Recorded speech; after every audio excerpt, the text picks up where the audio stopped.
Hello, I'm Bob Ganzak, and this is Motivation U, the podcast.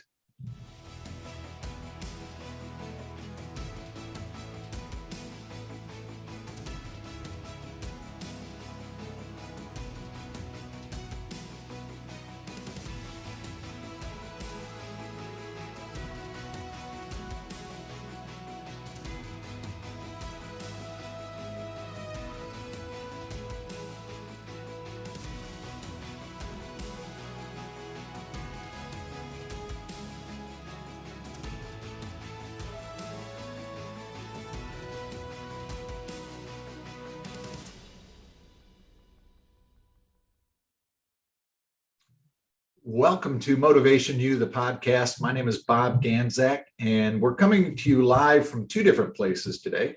We are at Spurrier's Gridiron Grill at Celebration Point inside the Coach's Podcast Room. And I happen to be in my home office doing this program from Valdosta, Georgia, and rainy Valdosta, Georgia. But we're here together, all of us together here, talking about leadership. And the premise of this program is that there's great leaders out there that don't get the notoriety or the applause that some of the individuals that maybe have bigger names get, right?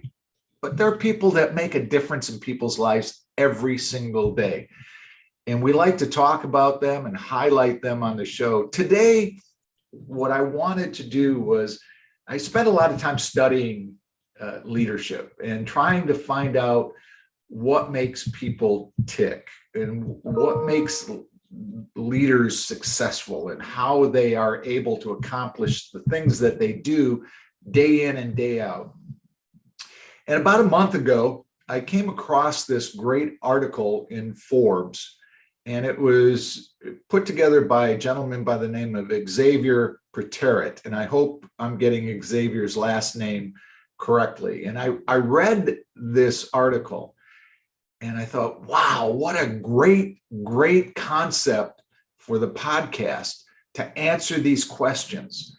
And as a leader, we're not only responsible for our own success, we're responsible for the success of our team, the employees, and therefore also the business. And as an entrepreneur, as he writes in his, your business is going to be better for the months to come when you continue to ask yourself these questions. So in this article, Xavier asks 7 questions that every leader should ask themselves. And we're going to discuss those today and really, I'll give you a little bit of my feeling of it, things that I've seen and that I've interacted with great leaders and different leaders in different worlds over the last 40 years. And, part of what we're trying to do is help each and every one of us become better leaders. It doesn't matter where we're working or what our job title is or what our role is. It's to become better leaders. And what are the questions that we should be asking ourselves on a daily basis, weekly basis, monthly basis, yearly basis? And how often should we really take a look at what our leadership development is as a leader? Because sometimes we get to this position and we say, okay, I've made it. That's not what it's about. One of my favorite sayings is, whatever it took you to get you to where you are is no longer good enough to keep you there. So you have to constantly be developing your skills and moving forward. And that's a vital, important part of leadership. And as you well know, if you've been a viewer of this, or if you haven't, my role as a Dale Carnegie instructor is to help people develop leadership, communication, confidence, people skills. And that's what we do on a consistent basis. We would love to have your feedback during this entire program. If you if you would like to, just go into the comment section there in Facebook and write in a question, something, and we'll get you an answer for that. Or if you want to make a comment on some of the questions that we're asking. So let's get into some of these questions. The first question that he writes in this article is, what motivates me to be a leader? And as he says, you might start asking yourself, which is a very powerful question, because what is it that motivates you to be a leader? A lot of people, a lot of individuals think that they have to be a leader to grow in their career or to continue up that corporate ladder. And that's why a lot of people want to go into leadership. A lot of people think it's a panacea. It's that great area to go to, is to be a leader. And then they find when they get there that either A, they haven't developed the skills to be successful at it, or it just wasn't what they thought it would be. I see that a lot in sales, where great salespeople think that they want to be the sales manager, and then when they get there, they're not getting the same endorphins from the success of others, because that's really what you need to have in that area. So what motivates you to be a leader? What are the things that will drive you to continue to want to lead others? And as Xavier writes in here, the answer will determine whether or not you should ask yourself any other questions, because you have to make sure your values take precedence over the rest. So what motivates me to be a leader? Some of the things that I've seen, the wrong ones, is people want to have control. They feel that that is an important part of the business world, is to have control. They don't like being told what to do, quote unquote. I don't like people telling me what to do. If I was the leader, I would be able to tell others what to do. Not really what motivates you. And there isn't really a correct or a wrong answer for that, because it's your style. But what does motivate you to be a leader? When I look at other individuals, you study some of the great leaders of our time, a lot of it was organic. It was because other people weren't moving forward at that time. I remember my first job as a sales manager. It was a local sales manager of a radio station in Michigan. There really wasn't a drive. It was somebody else that drove me to it. When our sales manager was let go for a variety of reasons, I wasn't seeking that position until months later, when my boss called me into his office and said, "Hey, look, you know that so-and-so is not coming back, right?" I really didn't pay attention to that. I said, "No, I thought he was on a leave of absence." "No, he's no longer with us." I said, "Okay, so what are the expectations?" And my general manager asked me, he said, "Bob, would you like to apply for the job? We've got a lot of individuals that have applied for the job, but you haven't stepped up. Why not?" Well, I was so focused on my selling career and trying to raise a family. I had a son at the time and bills to pay, and I was focused on selling. And he looked at me and he said, "We think that you have the qualities that we're looking for in this position. Would you like to apply for it?" I said, "Okay, I will." He said, "You got the job." It was that was the way it was. So I wasn't thrust into that from the standpoint of my desire. It was somebody else that saw something in me that wanted me to take over that role. And I had to learn what everything was that that I needed to do. And it was very difficult. It was very difficult to let go of my, the things that drove me, which was the selling and helping my clients and hitting my goals. And all of those things were all singular to me. If you want to say it was a little bit selfish, yes, it was, because I was driven by a lot of things to be the best salesperson I possibly could at that time. And it was very difficult to shift my thought process to becoming a sales manager, where I got the same, as I mentioned earlier, endorphins from watching other people succeed and helping other people succeed. So what motivates you to be a leader? That's the first question that you really want to ask yourself. What is that driving force? I was very fortunate that it wasn't my driving force, because I may have gotten into a leadership role for the wrong reasons, or thinking the wrong reasons. But being thrust into that, it was very helpful to me that somebody else saw something in me, which tells me about their leadership skills too, is they were trying to move the company forward, but also trying to help me as a young dad, a young business person. They could see some steps down the road that I was unable to see at that time. So that's the first question you really want to ask yourself, is what motivates you to be a leader?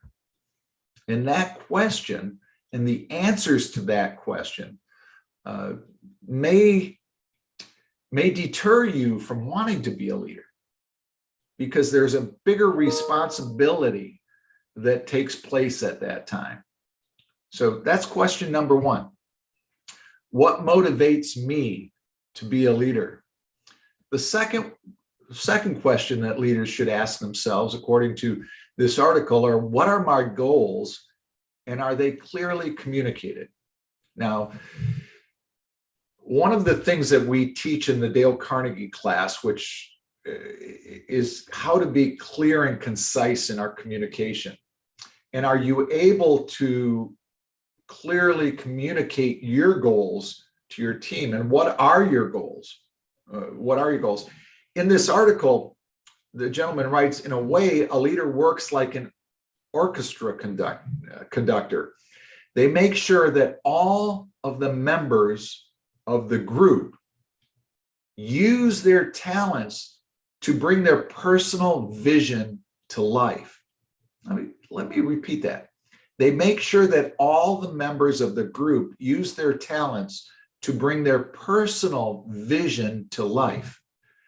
That's an interesting concept from that standpoint. He also writes, in order for you to see your team achieve what you hope for, it is crucial that you share your goals with each of the employees. Take the time to clearly define these goals. And if your goals are not clear for you, it is very likely that your team will be in the dark too. So what do you think he means by that? You know, what are my goals? Do you have a clear idea of what your goals are? And are you able to communicate those to your team? What I see in here, I love the idea of the orchestra conductor. So they're making sure that this huge orchestra, the strings, you know, everybody is in the same thought process, putting things together to make this song be clear and come out together. But every individual must be able to let their talent shine and work within unison. Many times we see in companies where we have a lot of great people within the organization, and yet they clash because they're not able to bring those ideas together. So what are your goals? What are my goals? And can I clearly communicate that to other people? big part of leadership. And that is a vital thing. Helping other people grow and bring their talents out. It's not like you're controlling people and you want to change them. One of the analogies that I like to use is that we tend to, to hire people for in the interview process, we look at them and then we try to change them once we bring them on their team. Instead of letting, you're hiring that talent, let that talent shine. And then how can you blend it with the other talents that are within you? You're not trying to change people. You're trying to bring in a group of individuals that have unique talents and get them to work together. So, and how does that fit with your goals? A very important part of leadership is having all of these different pieces sound well together, going back to that orchestra analogy, sound well together and blend together. When you see a great team working, it's that, and it doesn't work all the time. It's not like you set it on a path and it just goes down that road. You've got individuals that all have different dreams and goals and desires. Sometimes they get off that path, and you've got to help them get back onto it so that you're working in unison with your team. And that's, I love that question. What are my goals, and are they clearly communicated? The third question out of these 7 that this gentleman asks is, am I an example? As he writes here, this is a hallmark of any good leader. And what will motivate employees to follow you? Take a step back and take stock. Put yourself in place of your team members. Do you embody the values that you ask them to adopt? There's nothing more disheartening to an employee than to see their superior act in a way that is contrary to what they expect from them. Always remember that the basis for strong leadership is the ability to inspire the people around you. Are you that example? Are you that example? One of the things that just amazes me is the studies that have been done on employee engagement. And there are 3 things that drive employee engagement. One is the relationship with your immediate supervisor. The second is belief in senior leadership. And the third is pride in the organization.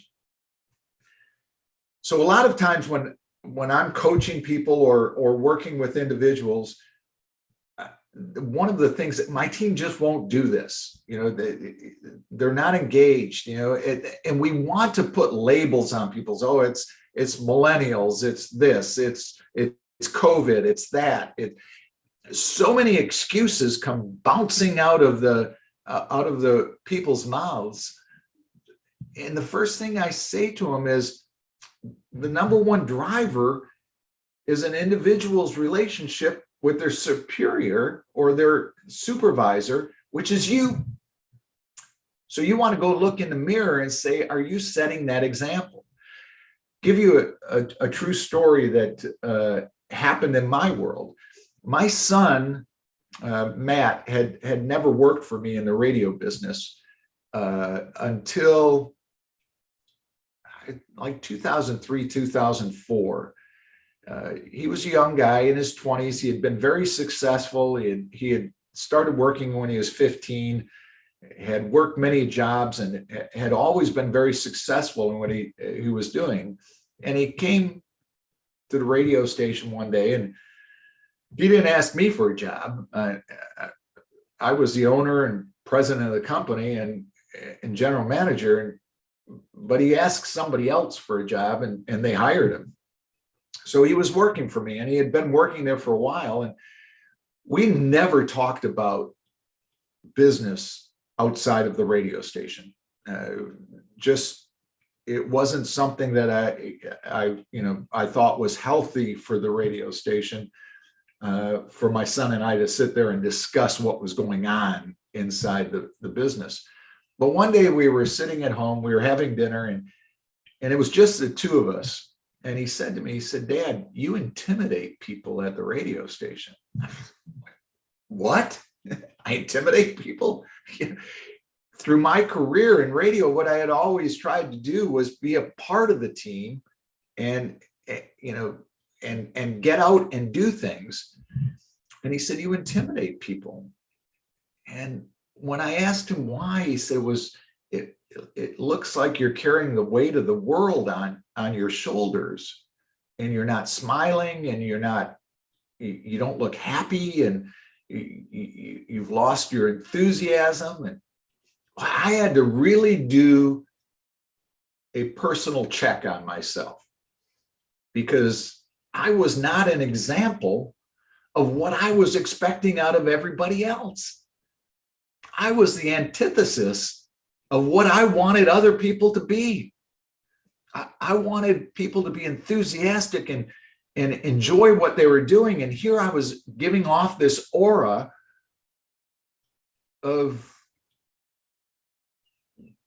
being negative. So that was a great wake up. So are you an example? Are you an example of what you are expecting of others? That's a great question to ask. And as leaders, we really have to ask that question all the time. Am I that example of what I want other people to be within my organization? Am I carrying myself and conducting my life in a way that I would want others to mirror? Great question. Question number 4. Am I getting the best out of my team? Sometimes I love that, I love that question. Am I getting the best out of me? As Xavier writes here, think of your employees as a mirror that reflects your skills. The quality of the work that they provide is the best testimony of the strength of your leadership. You are there to epitomize their performance and help them become the best version of themselves. And your employees should know that. You should let them know that. So am I getting the best out of my team? Now, my thought process in that is that sometimes we only look at what our results are. Are we hitting our budget? Are we doing the things that we want to do? And that's where we grade the performance of our team. Yet when you really break it down to the individual, and knowing, going back to that first thought of, our job as a leader is to help people become the best version of themselves. Are we accepting a lesser version? Are we letting our team down, the people that work for us? Are we letting them down by just looking at what our goals are and not helping them get the best out of their skills? Well, we hit our budget, so I'm not worried about it. As long as we keep hitting our budget, I'm not worried about it. That happens so often. Our production is up, or whatever the equation is at that end. It's our job to help those people get the most out of their skills. And that's where our focus needs to be. Yes, you need to remember what the budget is and everything else. But as a leader, you want to help your team develop to the best that they possibly can be. And that's a vitally important part of that. So it's really important. So let me just go back again to say, if you've got something that you could add to this, or you'd like to add to this, please, type us a note, get us a question, put it right into the Facebook down at the bottom, comments, write your question in there. We'll get to it. Do we have any questions, Evan? Okay, share, please share. Our first question comes from Freddie. What is the difference between leadership and management? So there's two sides to this. This is debated all the time. And I was just working with a team of individuals the other day that we were talking about this. The management is the process side. You're managing processes. And the leadership is the people side of it. So the humanistic side is the leadership, and the management is the process side of it. What are the processes that you have in place? What are the things that you are doing as a unit? That's where the management comes in. It's refining, redeveloping, changing your processes to maximize the ability of your team to succeed. Whereas the leadership side of it is that people side. It's helping people grow. It's helping people, and it's understanding people too. That's a big part of it. Sometimes an individual is really good at what they do, and they think that that is the leadership. If I show that this is what I'm doing and I do it well, and I'm out in front and doing it all the time, then I'm a great leader. Well, that's not necessarily true, because that is part of the process. It's, are you getting the most out of your team? Are you helping your team develop? That's the leadership side of it. It's helping them through their daily challenges too. So that's a big part of the differentiation between the management and the leadership.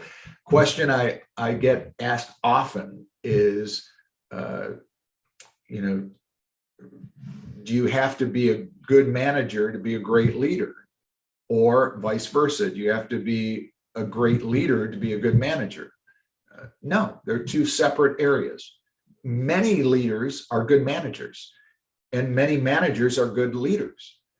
Yet there's many a times you see somebody can manage the process extremely well, and they don't have the leadership skills that you would look upon as a great leader, but they are able to manage those processes.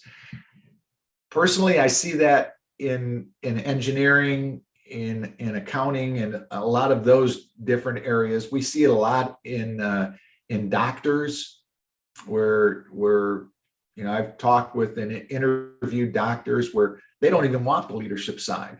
All they are interested in is that medical side, and that's fine.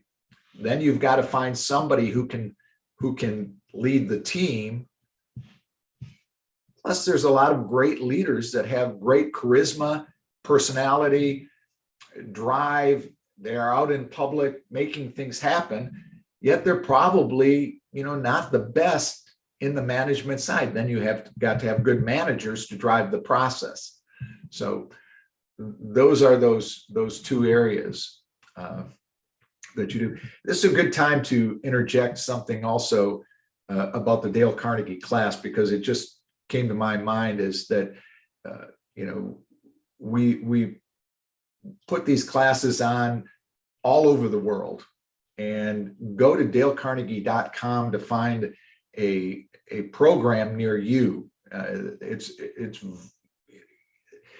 constantly leadership, communication, managing your stress, diversity in the workplace.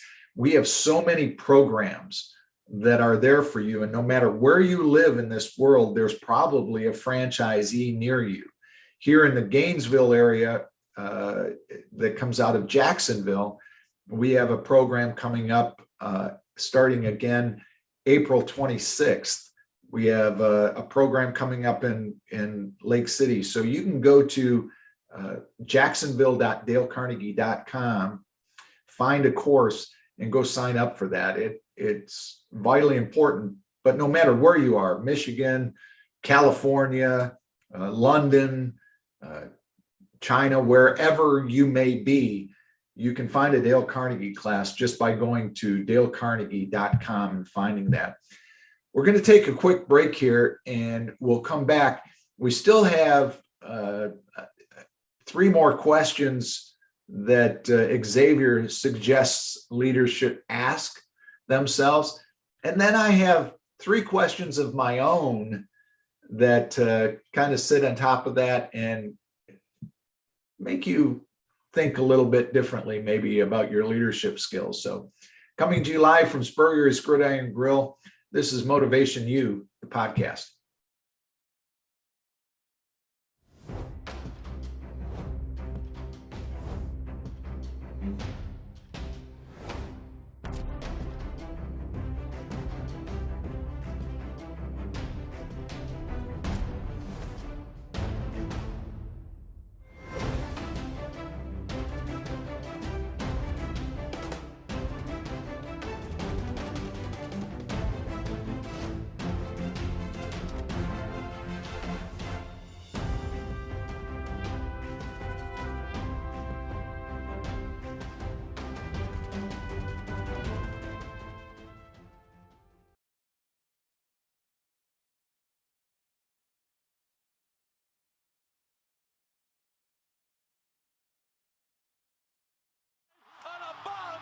We still hear it.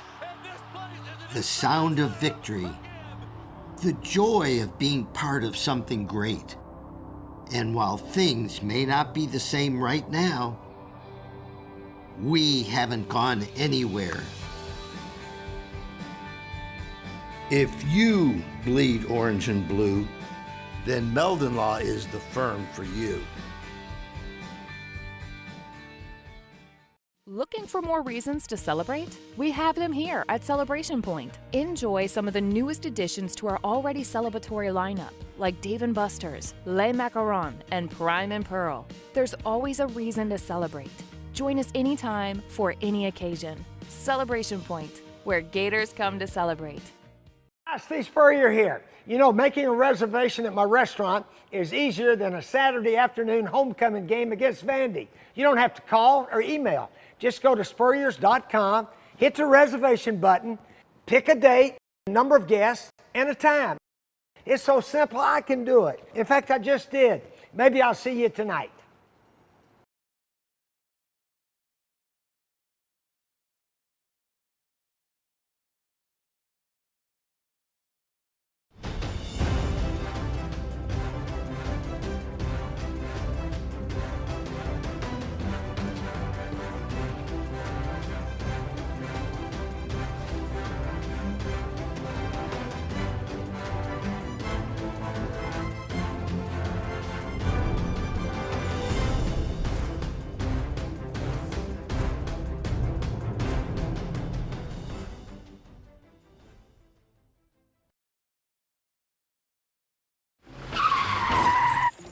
Oh my gosh, I can't even believe this.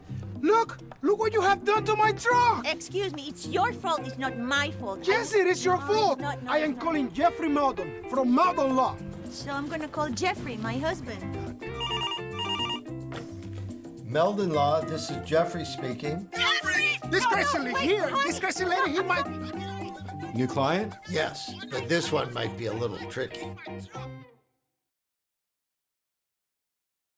Welcome back to Motivation U, the podcast. We're coming to you live from Spurrier's Gridiron Grill at Celebration Point in Gainesville, Florida. Exit 384 when you're coming up or going down I-75. Cool place, farm to table type of food. It is absolutely incredible. The aura, the atmosphere, of course, you know, it's incredible to go there and just see all of the memorabilia, the pictures, the photographs, everything that is sports orientated, the museum. Absolutely, you have to visit Spurrier's Gridiron Grill. And our friend Svein Dirkelbotten, who has developed Celebration Point, just a great place to go, and it's growing and growing and growing, and just a wonderful place. I want to thank Evan Miller, our producer, who is manning the questions today, and he told me on break that we have another question. So Evan, share that with us, please. Yes, this one comes from Doreen. How does the Dale Carnegie class help with being a great leader? Well, the Dale Carnegie class, it helps to develop your skills as a leader. You know, one of the things that we have to do is keep in mind that all of our employees are unique people. They come from different backgrounds and different walks of life. And the things that you learn in the Dale Carnegie class are the 5 key parts are self-confidence, improving your people skills, improving your communication skills, your leadership skills, and managing stress. Those 5 areas. So when we look at the uniqueness of individuals that come from all different walks of life to be there, you want to know those employees as an individual. That takes confidence, and you have to understand how to communicate with them. You want to know how they operate, what their strengths are, what their weaknesses are. You have to uncover what motivates them. And if you really pay attention to these different parts of their world, you may surprise yourself when you start getting the results.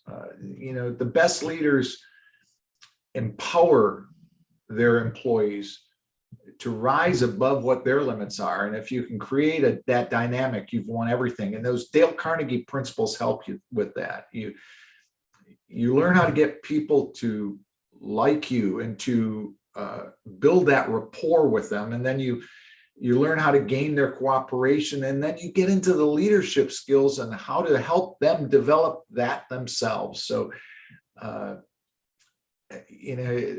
I wished that I would have had the Dale Carnegie course earlier in my life. I wished I would have been an instructor for the Dale Carnegie course earlier in my career, because it's just, it's a great aspect to, there's other companies that teach leadership. And so I'm not going to mention the other names, but somebody said to me the other day, somebody outside of the Dale Carnegie world, that they had been going through another organization's leadership training, and they were a graduate of the Dale Carnegie course.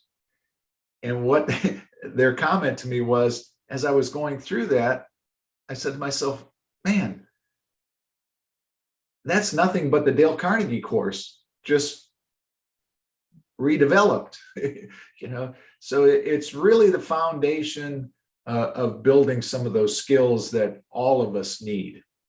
And all of us need that. A lot of the things that you learn in the Dale Carnegie course, you say, well, I already knew that, but you didn't practice it. And that's the key to it. So I hope that answers the question appropriately. It's building the rapport, it's gaining the cooperation, it's helping lead, and also managing the stress. What the story I told a little earlier about my son was, it was the stress side of it that I was not managing well. And the people were seeing that, because when we communicate, it's not just what comes out of our mouth. It's the smile on our face, the way we carry ourselves, the way we walk, our enthusiasm, everything about us is part of that leadership. And that is what helps you really uncover in the Dale Carnegie class. So back to this Forbes article from Xavier. The 5th question, is my feedback useful, and does it help my team evolve in the right direction? how we give feedback is really important. And again, going back to Doreen's question, one of the things we learn is how to have those tough conversations, and sometimes when we give feedback to somebody, we think we're doing something really good by them. Actually, some of the words that we're using may be shutting them down, because we have to be open with our ears in order to give feedback. And it's not always what they're saying. Sometimes it's understanding what they're not saying that is part of that leadership process. So, it's important to consistently give your team the feedback on what they're doing, not just to call attention to when they do something wrong. That some leaders think that that's what it's all about. Well, we have quarterly performance reviews. That's when I tell them no, it's that daily basis of giving that feedback. When you see something happening that's good, applaud them, high five them, give them a thumbs up, really let them know that that is important. So it helps them evolve. It's not a revolution, it's an evolution where they're evolving in that direction. And right at the beginning of the Dale Carnegie class, one of the things we talk about in session 1 is that everybody has this in them, has something in them. It's our job as a leader to help them develop that and bring it out.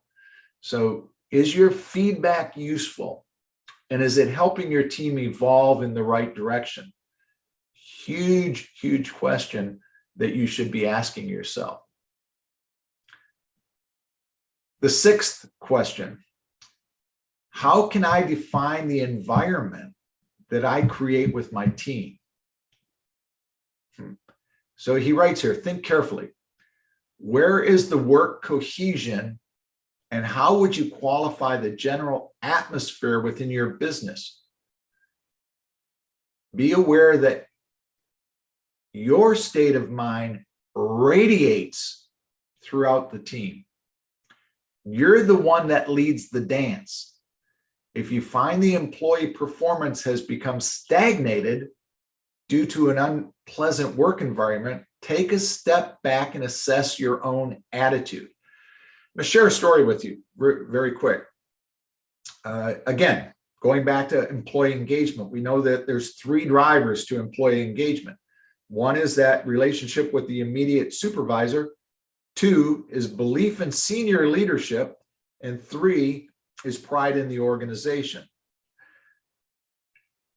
When you have your meetings with your department heads, which I'm sure most leaders do have those, you must instill in them that it's us as a team that people need to believe in to drive that. Are we doing the things necessary? And the 3rd thing is pride in the organization. Long time ago in my radio career, I took a job as general sales manager of a radio station of a city in Michigan. I moved my family there, uprooted them. I had young kids, and we moved there. The first week that I was on the job, I went on a sales call with one of my individuals to the big bank in our city. And we were there working with Kathy Thaler, who became a friend down the road. And we were in this meeting when the vice president of the bank walked in and kicked us out of the bank. He asked us to leave. He didn't ask us, he told us to leave. And the reason was because our radio station was not involved in the community. Now, pride in the organization. We were lacking that, and I didn't recognize it. This was long before engagement studies came out. I did not know what really was on this person's agenda. And I started thinking to myself, as I was driving back to the radio station, I was thinking to myself, my goodness, did I make a mistake by bringing my family here and uprooting them? What have I gotten into? And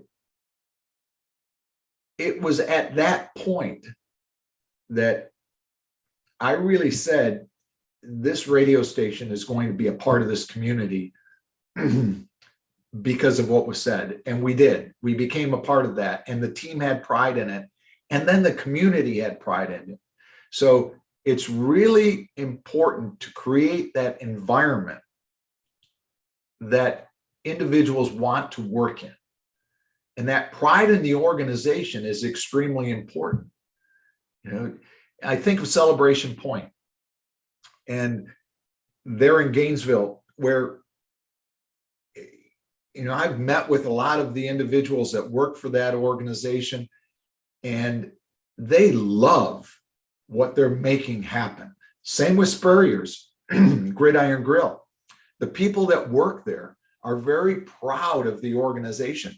And you can feel it when you walk into the restaurant. I mean, you can feel that from every employee. It's a big facility. When I used to work with Northrop Grumman, you felt it when you walked on the campus. They had an incredible pride in the organization. That's big for the environment. So remember that. You create that with your team. You don't have to be a Northrop Grumman or Celebration Point. What are you doing? And how can you define the environment that you create with your team? Because pride in the organization is a big, big part of driving employee engagement. So that I love that question. How can I define the environment that I create within my team? The seventh question that is asked in this article is, where can I improve? And something happens at times with leaders. I don't know what it is. We get to this point where we're like in charge of whatever the organization is, and we start becoming finger pointers. Not everybody. I'm not saying that everybody does that, but we become finger pointers. And it's always other people that are the reason that is holding us back. And that question that we look at is, where can I improve? Let that one sit in for a second. How many times have you asked yourself, where can I improve? Now, it's nice to think about that. Are you doing anything about it? What are you doing about it? I love when I get in front of a class the first night and we start asking individuals why they're there. And some of them are there because their boss sent them there. Some of them are there because they've heard it's a great program to develop their skills. But there's always one or two individuals in the room that say, I need to invest in myself.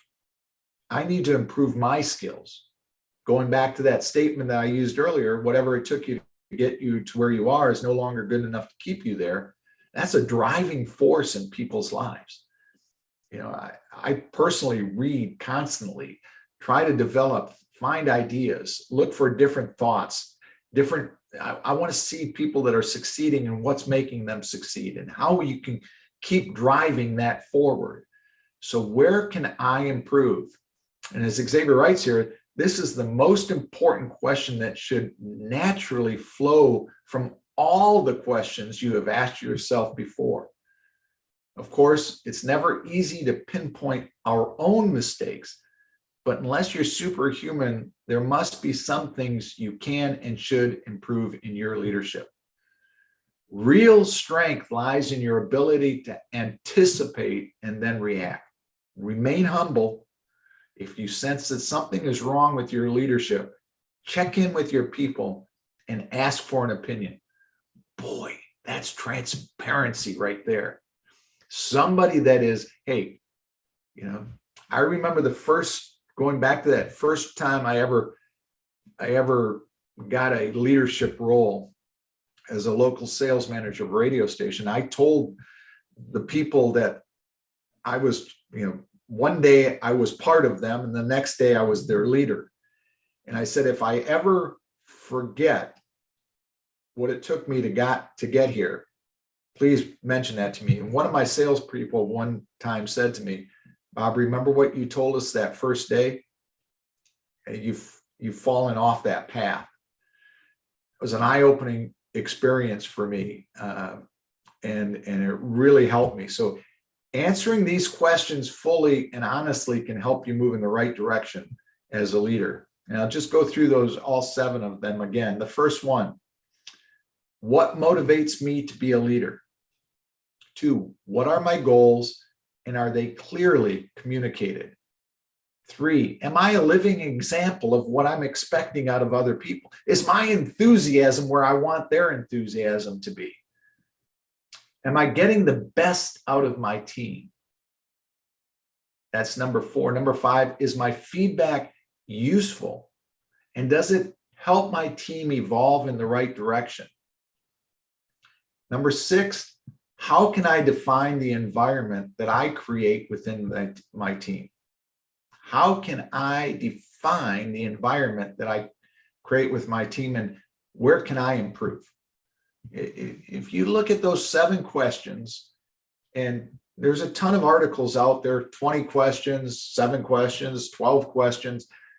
This was an article that I really felt as a leader that if you ask these questions of yourself on a monthly or quarterly basis, that you're really going to constantly stay in front of the group. Now, I've added a couple of questions to this in the last 10 minutes here. We can share these. My first question that I added to this is my behavior consistent in a positive way? Do I every day come to work with the right attitude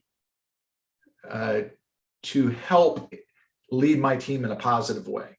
And is it consistent? Or do I have these spikes and these lows, highs and lows? Am I going up and down in my behavior where people ask the question, in my own sense, what Bob am I getting today? You want to be consistent in the way that your behavior is, so that,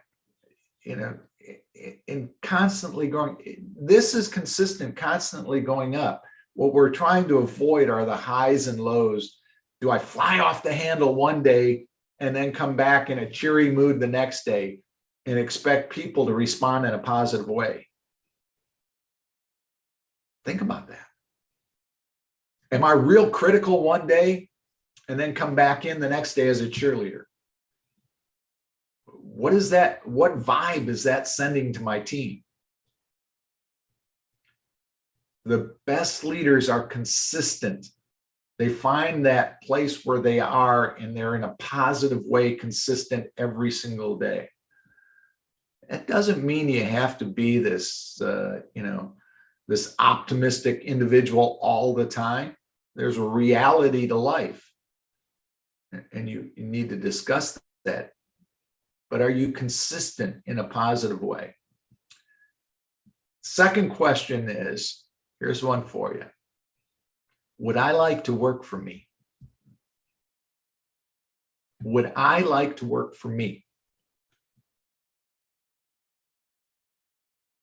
I'll let that sit there for a second.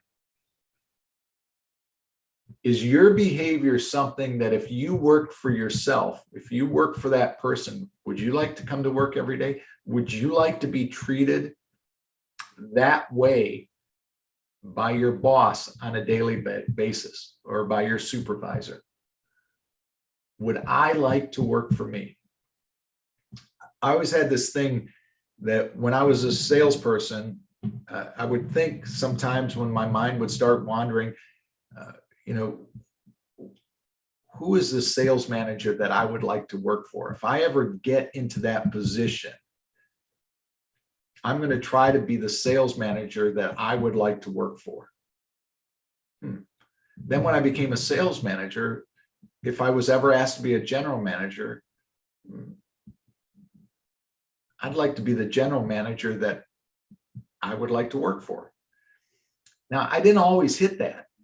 You know, that wasn't something that I could do on a consistent basis. Yet to ask yourself that question, would I like to work for me?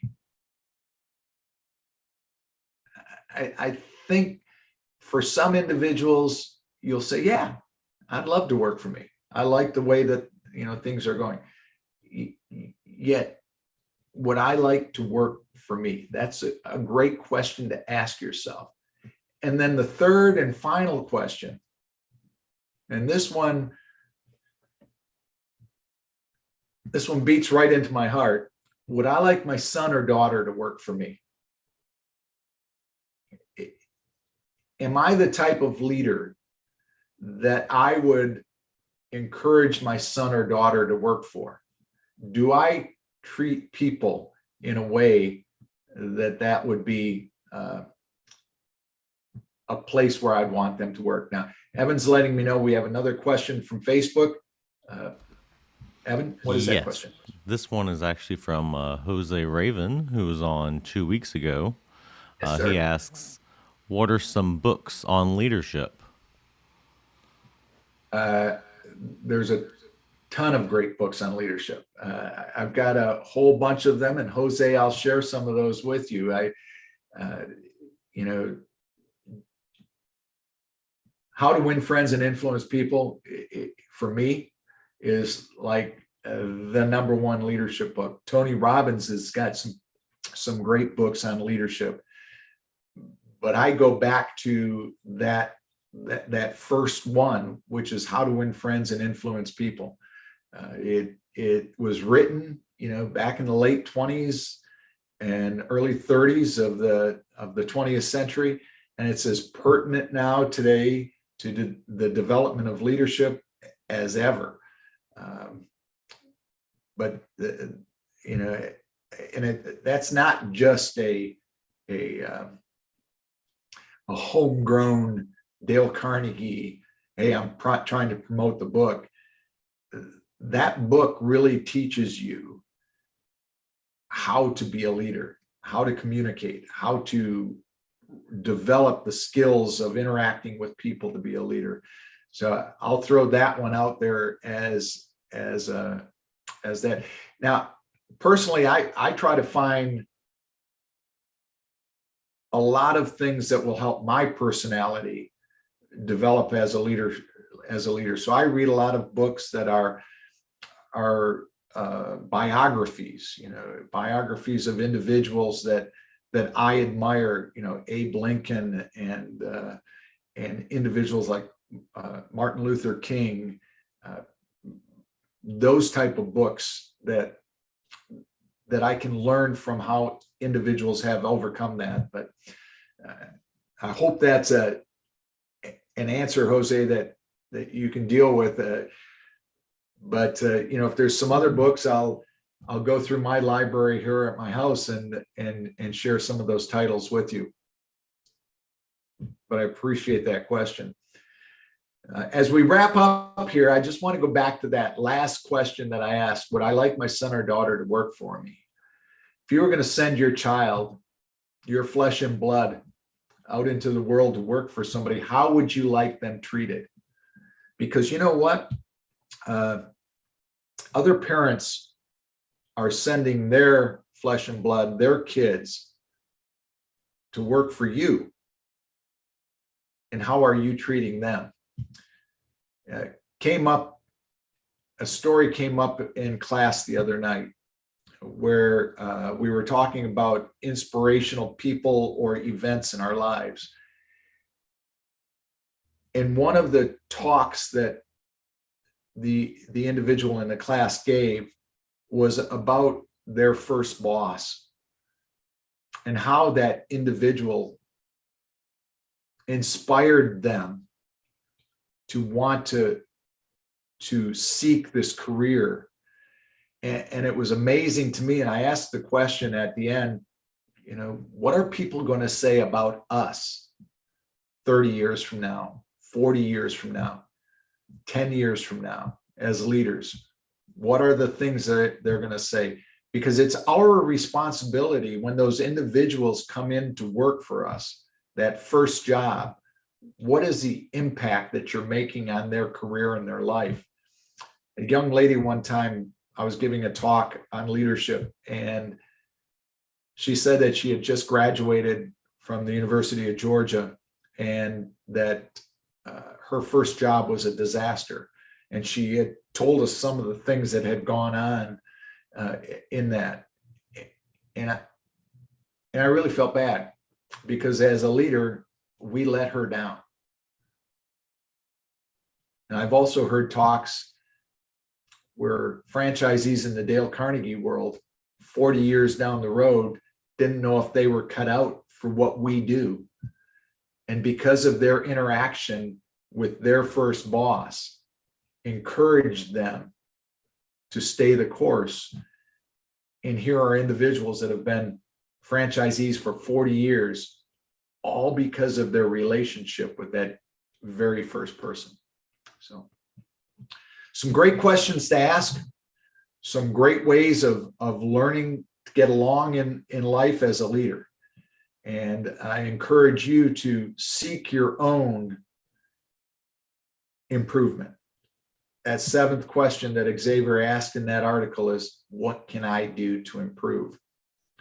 Again, for my incredible engineer, producer, Evan Miller, I appreciate your help in putting this together.